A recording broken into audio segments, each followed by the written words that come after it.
Marjo, nina Marvin at Julina. Nasingitan ang Kimpaw sa Valentine's Day. Funny na imbierna.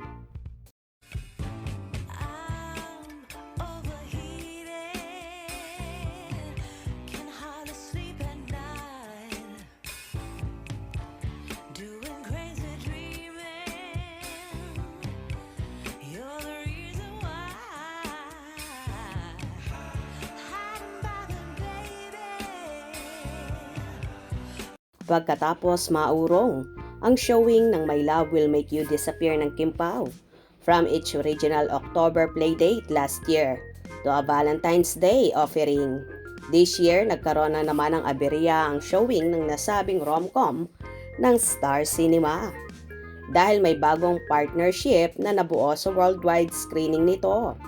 Inanunsyo ng film production outfit ng ABS-CBN na sa Marso na ito ipapalabas sa mga sinihan. Dahil dito, nag-align naman ang stars dahil naging favorable ito sa nagbabalik tambalang Marjo nina Marvin Agustin at Julina Magdangal pagkatapos ng maraming dekada.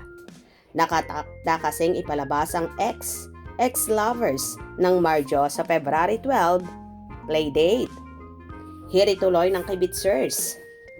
Nasingitan daw ng Marjo ang Kimpaw na unang magpapakilig sa kanilang reunion movie bilang opening salvo ng 2025.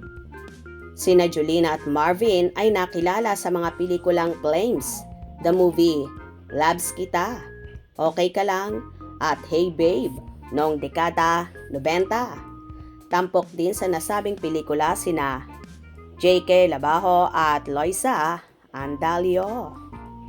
At dahil nga sa panibagong pag-move ng playdate ng Kimpaw movie, ang My Love Will Make You Disappear kaya naman lalong naimbierna ang Kimpaw fans at sinasabing may favoritism daw ang Star Cinema. Bukod pa rito, hindi rin maiwasang mag-alimpuyo sa galit ang mga fans dahil nakailang move na ang naturang movie na yon na yung iba pa nga daw OFW ay nakapagpabook na ng pag-uwi para lang isupport ang Kimpaw first movie at yun ding nagpa-schedule ng black screening ay nag-aalimpuyo rin sa galit. Wala namang magagawa ang Kimpaw fans dahil nagpaliwanag naman ang Star Cinema regarding dito na kahit ang Kimpaw tandem ay nakumbinsi na rin sa naturang pagpapalit ng date ng showing ng pelikula nila na maganda naman pala ang rason.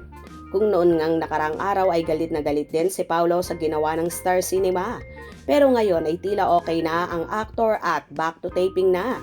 Siguro na ipaliwanag ng mabuti sa kanila ng Star Cinema ang dahilan at kung ano pa ang magandang kahinatnan ng movie na to na nais ng Star Cinema na lalong mapaganda at buong mundo ang makakapanood nito. Kaya sa mga Kimpaw fans, chill lang po tayo. Ang importante sa lahat, support na lang tayo sa Kimpaw para na rin sa kanilang movie. Salamat po ng marami sa malaking pangunawa. God bless us all. Hope you enjoyed. Please subscribe for more info.